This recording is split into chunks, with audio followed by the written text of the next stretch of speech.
लखनऊ में अखिलेश यादव ने पार्टी कार्यालय में प्रेस कॉन्फ्रेंस की। इस दौरान अखिलेश यादव कृषि कानून को लेकर जमकर बरसे। उन्होंने कहा कि किसान चाहते हैं कि तीनों कानून वापस हों। इसके अलावा नौजवानों के पास नौकरी नहीं है। बीजेपी कह रही है कि इन्वेस्टमेंट आ रहा है, लेकिन मेरा ये सवाल है कि वो जा कहाँ रहा है। महंगाई लगातार बढ़ रही है। जम्मू कश्मीर के बाराजुल्ला इलाके में आतंकी हमले की सीसीटीवी फुटेज सामने आई है। सीसीटीवी में आतंकी गली से निकलकर आते हुए और फिर कपड़ों में से राइफल निकालकर जवानों पर गोलियां बरसाते हुए दिख रहे हैं। आपको बता दें कि आतंकियों ने शुक्रवार को पुलिस पार्टी पर फायरिंग की थी, जिसमें 2 पुलिसकर्मी घायल हो गए। दोनों शहीद जवान जम्मू कश्मीर के थे। सहारनपुर के कुतुबशेर थाना क्षेत्र में एक शख्स ने ट्रेन के आगे कूदकर जान दे दी। जीआरपी ने शव को कब्जे में लेकर पोस्टमार्टम के लिए भेज दिया है। पुलिस आत्महत्या के कारणों का पता लगाने में जुट गई है। सहारनपुर से माई भारत के लिए मुकेश गिरी की रिपोर्ट। सहारनपुर में उद्योग व्यापार मंडल के एक प्रतिनिधि मंडल के अध्यक्ष मोहन चावला के नेतृत्व में व्यापारियों के साथ हो रहे उत्पीड़न के विरोध में मेयर और नगर आयुक्त को ज्ञापन सौंपा। इस दौरान उन्होंने बताया कि नगर निगम के कुछ अधिकारी अतिक्रमण और गंदगी के नाम पर व्यापारियों का उत्पीड़न कर रहे हैं।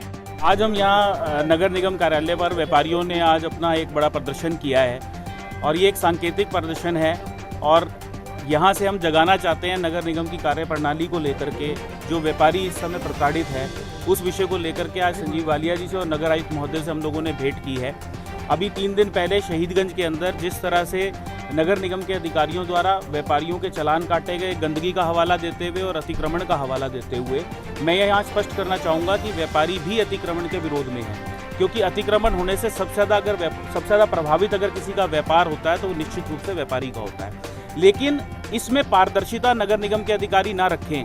एक तरफ तो नगर निगम के संरक्षण में रेडियो का जो चलन है वो बढ़ता जा रहा है, अवैध रूप से अतिक्रमण बढ़ता जा रहा है, कब्जे बढ़ते जा रहे हैं, और दूसरी तरफ व्यापारी का जरा सा बाहर रखा हुआ सामान या किसी ग्राहक की आकर के जो स्कूटर या साइकिल बाहर खड़ी हुई है उसके ऊपर चालान काटना, मैं बिल्कुल स्पष्ट कहना चाहता हूं, नगर निगम की ये गुंडागर्दी किसी सूरत में बर्दाश्त नहीं की जाएगी। आज हमने अपने व्यापारियों को भी कहा है कि अपनी दुकानों के आगे से अतिक्रमण हटाएं, लेकिन अगर कोई अधिकारी इस आड़ में आपका उत्पीड़न करता है तो फिर ईंट का जवाब पत्थर से देने का काम हम लोग भी करेंगे। और व्यापारी कभी डरने वाला नहीं है, व्यापारी हमेशा से सहयोगी रहा है, लेकिन इसका ये मतलब नहीं कि व्यापारी का उत्पीड़न किया जाए। कि इस तरह से जो भी कार्य अतिक्रमण को लेकर के या गंदगी को लेकर से रेडियो को हटाने का कब्जे नगर निगम की जगह पर किए गए हैं, उसको हटाने का काम निश्चित रूप से प्रथम चरण में नगर निगम करेगा और व्यापारी अतिक्रमण को हटाने में अपना सहयोग करेगा। सहारनपुर से माई भारत के लिए मुकेश गिरी की रिपोर्ट। गोरखपुर में पेट्रोल, डीजल और रसोई गैस के बढ़ते दामों के चलते कांग्रेस के जिला अध्यक्ष इंजीनियर अभिजीत पाठक के नेतृत्व में युवा कांग्रेसियों ने गोलघर के इंदिरा गांधी की प्रतिमा से टाउन हॉल स्थित महात्मा गांधी की प्रतिमा तक मोटरसाइकिल पर रसोई गैस रखकर विरोध दर्ज कराया, जिसके कुछ देर बाद पुलिस ने उन्हें रोक दिया। इस दौरान पुलिस और कांग्रेसियों के बीच काफी नोकझोंक हुई। देखिए, कुछ महीने पहले भी हम लोगों ने प्रदर्शन किया था, जो आए दिन पेट्रोल के दाम बढ़ते जा रहे हैं, डीजल के दाम बढ़ते जा रहे हैं, और आज जैसा कि कुछ दिन पहले रसोई गैस के दामों में कुछ इजाफा कर दिया गया। ये सरकार एकदम संवेदनहीन सरकार हो गई। केंद्र की सरकार को गरीबों और नौजवानों की कोई फिक्र नहीं है। मौजूदा दौर में जो सिनेरियो चल रहा है उसके हिसाब से मैं आपको बताऊं तो बड़ी शर्म की बात है कि जो श्रीलंका हमसे तेल खरीदता है वो 57 रुपये अपने देश में तेल बेचता है, और हमारे देश में तेल की कीमत 100 के पार होती जा रही है।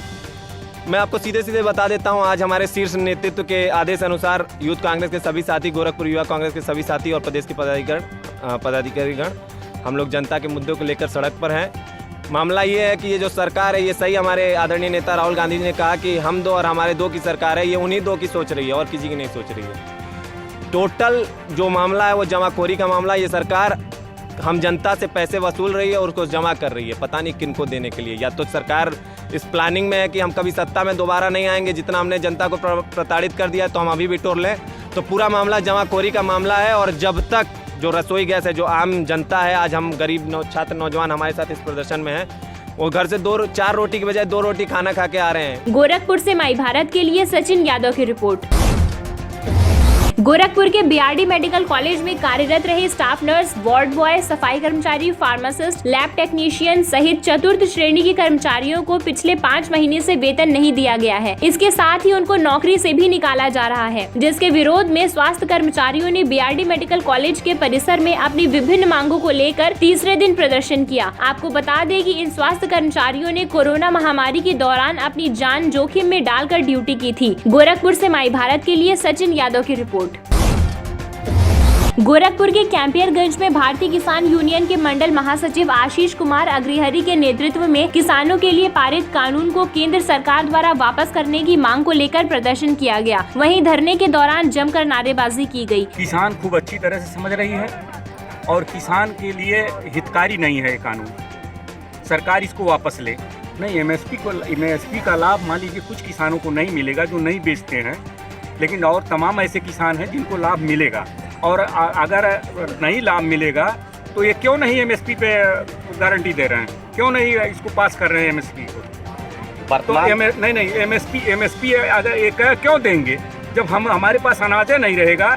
बड़ी बड़ी कंपनियां आकर के अनाज अपना बोआएंगी और काट के ले जाएंगी, तो हमारे पास अनाज नहीं रहेगा। इस नाते एमएसपी पे कुछ नहीं ये कर रहे हैं। गोरखपुर से माई भारत के लिए सचिन यादव की रिपोर्ट।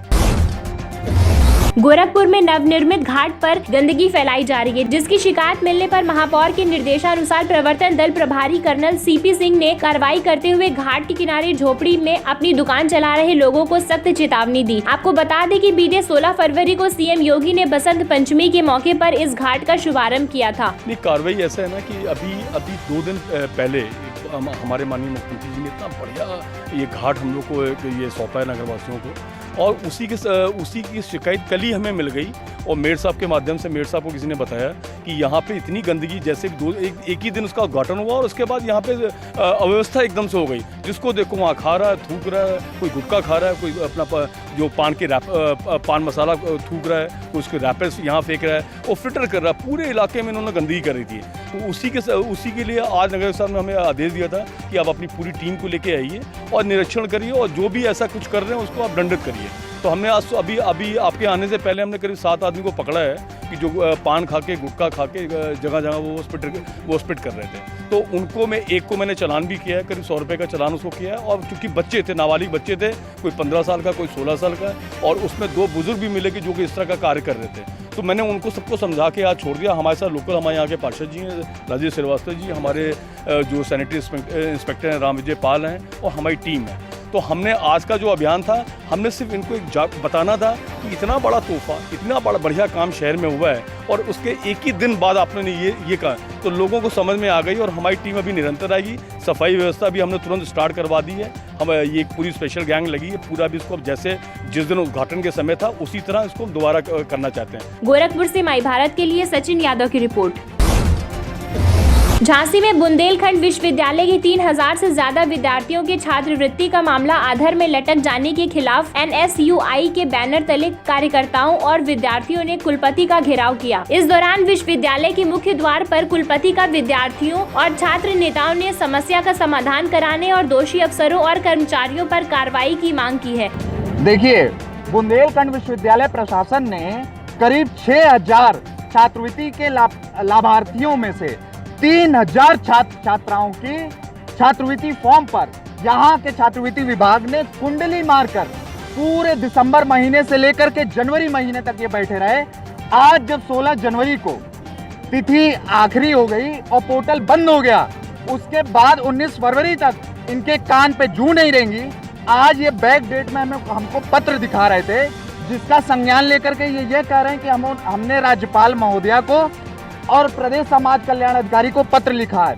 हम कुलपति महोदय से लिखित जवाब चाहते थे कि अगर प्रदेश स्तरीय छात्रवृत्ति इन 3000 छात्र छात्राओं को नहीं मिलती, तो कानूनन उन 3000 छात्र छात्राओं के छात्रवृत्ति का शुल्क और शुल्क प्रतिपूर्ति विश्वविद्यालय प्रशासन को करनी चाहिए, क्योंकि किसी भी कर्मचारी के लापरवाही से अगर 3000 छात्र छात्राओं का नुकसान होता है तो उसका पूर्णतः जिम्मेदार रजिस्ट्रार साहब और कुलपति जी होते हैं। यही चीज उन्होंने कहा, और उन्होंने हमें आश्वस्त किया कि वो संबंधित अधिकारियों पर कार्रवाई करेंगे। एक जांच कमेटी बिठा करके तुरंत 3000 छात्र छात्राओं की समस्या का निदान करने की कोशिश करेंगे। झांसी से माई भारत के लिए शकील अली हाशमी की रिपोर्ट। झांसी के प्रेमनगर थाना क्षेत्र में हाईवे के किनारे यात्री प्रतीक्षालय के पास राहगीर से हुई लूट के मामले का पुलिस ने खुलासा करते हुए 3 बदमाशों को गिरफ्तार किया है। पुलिस की गिरफ्त में आए बदमाशों के पास से 30,000 रुपए नकदी और अन्य सामान बरामद किए गए हैं। पकड़े गए 3 बदमाशों में से 2 मध्य प्रदेश के रहने वाले हैं, जबकि एक उत्तर प्रदेश के झांसी का रहने वाला है। थाना प्रेमनगर क्षेत्र में कुछ दिन पहले जो लूट हुआ है उसका खुलासा थाना प्रेमनगर और एसओजी की टीम के द्वारा कर दिया गया है। 3 अभियुक्त पकड़े गए हैं, उत्तम उर्फ कल्लू यादव, नीरज यादव और विशाल यादव, जिसमें 2 लोग दतिया जनपद के रहने वाले जो मध्य प्रदेश राज्य में पड़ता है और एक जो है हमारे बबीना थाने के रहने वाले हैं। इनके कब्जे से 30,000 कैश बरामद हुआ है और टोटल लूट जो है 77,000 का हुआ है, इसमें से 30,000 बरामद हुआ है और भी तमाम दस्तावेज वगैरह बरामद हुआ है। पूछताछ के दौरान 2 और प्रकाश में आए, जिसकी जल्दी से जल्दी गिरफ्तार कर लिया जाएगा। जो ये अज्ञात घटना को खुलासा करने वाला टीम को मेरे तरफ से 25,000 की इनाम भी दिया जा रहा है। झांसी से माई भारत के लिए शकील अली हाशमी की रिपोर्ट।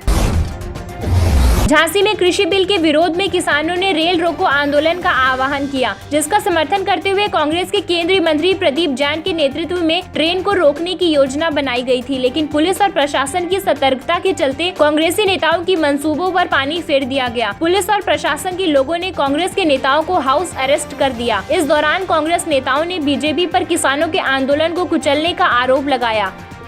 पूरे देश के अंदर जंगल राज चल रहा है, लोकतंत्र को लूटने की एक साजिश है। पहले बड़े बड़े उद्योगों को लूटा गया, ट्रेनों को लूटा गया, बैंकों को लूटा गया, एयरपोर्ट को लूटा गया। अब किसानों की मंडियां और खेत पर सरकार की नज़र है। उसके लिए 3 काले कानून, जिससे किसान की ज़मीन को हथियाया जा सके और बड़े बड़े कॉरपोरेट घरानों की जेब में डाला जा सके, वो 3 काले कानून सरकार ने बनाए हैं। 200 से ज़्यादा किसानों ने शहादत दे दी, लेकिन हमारे प्रधानमंत्री जी और उनका पूरा मंत्रिमंडल और देश की सरकार उनकी शहादत के नाम पर जब राहुल गांधी श्रद्धांजलि देते हैं उस समय मखौल उड़ाते हैं। इनकी मंशा, इनकी नीयत और नीति मुंह में राम बगल में छुरी वाली है।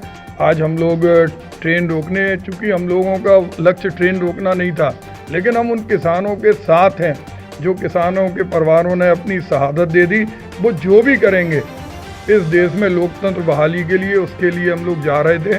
हमें घरों में कैद कर दिया और जब हमने कहा कि हमें हमारे घर पे सुबह सुबह 10-15 गाड़ियां पुलिस की आ गई, अधिकारी आ गए, हम रेजा जी वगैरह सारे लोग थे, यहाँ हमारे अध्यक्ष जी को भी यहाँ, तो हम लोगों ने कहा जब मनीराम कुशवाहा ने बार बार उनसे बात की, इम्तियाज भाई भी जब लड़े, तो हमने कहा हम लोग कम से कम एक जगह बैठ के हमें हमारी बात पहुंचे। झांसी से माई भारत के लिए शकील अली हाशमी की रिपोर्ट। हल्द्वानी में मुख्यमंत्री त्रिवेंद्र सिंह रावत ने उत्तराखंड मुक्त विश्वविद्यालय में लगभग 26 करोड़ की लागत की योजनाओं का लोकार्पण और शिलान्यास किया। इस मौके पर उच्च शिक्षा मंत्री धन सिंह रावत, भाजपा प्रदेश अध्यक्ष बंशीधर भगत के साथ ही कई विधायक मौजूद रहे। इस दौरान चमोली में आई आपदा पर बोलते हुए सीएम ने कहा कि विपक्ष को इस मामले में बोलने का बिल्कुल भी अधिकार नहीं है। ISRS है, इसके लिए Wadia institute of Himalayan geology है, तमाम ऐसी संस्थाएं हमारे पास, विश्वविद्यालय, हमारे विश्वविद्यालय में अनेक प्रोफेसर हैं जो इस पर लगातार काम कर रहे हैं। और अभी हम लोगों ने स्टेट की ओर से भी हमने इसके लिए कुछ एक कमेटी बनाई है। प्राकृतिक आपदा है, लेकिन हाँ, आपदा के प्रभाव को हम कैसे कम कर सकते हैं, ये बड़ा विषय है।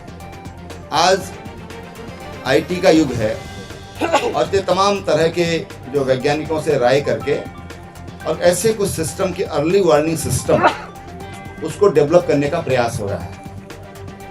और आपको मैं बता दूं कि देश में सबसे पहले ये जो आपदा प्रबंधन विभाग अलग से बनाया गया, मंत्रालय बनाया गया, विभाग तो पहले से था, मंत्रालय जो बनाया गया सबसे पहले उत्तराखंड ने बनाया है। और आज जो उत्तराखंड की SDRF है वो देश में नंबर 1 है। अभी आपको ध्यान होगा जब ये आपदा हुई तो जो रॉथिंग गार्ड और रेनी नदी पर, त्रिवेणी घाट पर जो झील बनी, वहाँ सबसे पहले अगर पहुँचने का काम किया है तो एसडीआरएफ ने किया है। एसडीआरएफ ने, तो हमारी टीम बड़ी सक्षम है। देश में भी कहीं आपदा आती है तो हमारी टीम वहाँ पर जा करके और अपना काम करती है बड़ी। हल्द्वानी से माई भारत के लिए मुकेश कुमार की रिपोर्ट। हल्द्वानी एफटीआई सभागार में सीएम त्रिवेंद्र रावत ने पार्टी कार्यकर्ताओं और पदाधिकारियों के साथ संवाद किया। इस दौरान सीएम त्रिवेंद्र सिंह रावत ने चमोली आपदा पर कहा कि अभी तक रेस्क्यू टीम ने 61 शवों को बरामद कर लिया है। शवों को निकालना आज भी बड़ी चुनौती है, जिस पर लगातार काम किया जा रहा है। भविष्य में सरकार इन जगहों पर किस तरह से बेहतर काम कर सकती है, इस पर भी अधिकारियों से चर्चा की जाएगी। देखिए, सब जो मदद जो की जा रही है वो तो उनको किया ही जा रहा है, लेकिन आज भी हमारी जो सबसे बड़ी चिंता है कि अभी तक हमको लगभग 60-61 शव ये बरामद हुए हैं। उन शवों को बरामद करना हमारे लिए एक बड़ी चुनौती है। सर, आगे के लिए कोई रणनीति बनाने की जरूरत नहीं पड़ी? निश्चित रूप से उसके लिए भविष्य में कैसे हम इनसे बचा जा सकता है, उसके लिए अधिकारी को निर्देशित किया। हल्द्वानी से माई भारत के लिए मुकेश कुमार की रिपोर्ट।